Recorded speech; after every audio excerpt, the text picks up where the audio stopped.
À travers les 5 continents, le drapeau français flotte sur plus de 4 200 000 km².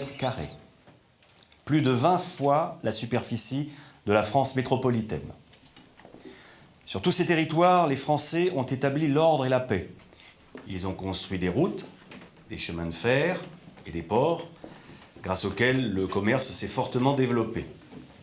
Les indigènes, noirs de l'Afrique occidentale et de l'Afrique équatoriale, jaunes de l'Indochine, bénéficient ainsi peu à peu, grâce à la France, des bienfaits de la civilisation européenne.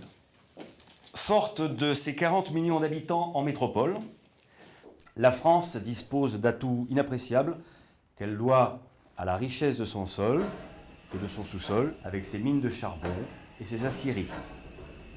Les tonnes de fer et de charbon, les quintaux de blé et les hectolitres de vin qu'elle produit en font une des premières nations industrielles et agricoles au monde. La seule capable de se suffire à elle-même pour les produits agricoles. Depuis la mort de la Troisième République en 1940, la France n'a plus de constitution.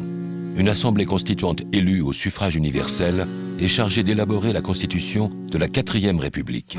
Les élus, en majorité communistes, socialistes et républicains populaires, entrent rapidement en conflit avec le général de Gaulle. Ils veulent limiter ses pouvoirs. De Gaulle ne l'admet pas. Le 20 janvier 1946, il annonce « Il me faut donc me retirer ». De Gaulle s'en va.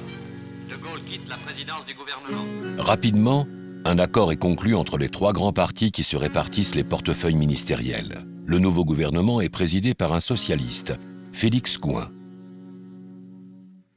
La vie reprend son cours. Vous avez l'électricité. Vous avez l'eau courante. Donc, vous pouvez avoir l'eau chaude électrique.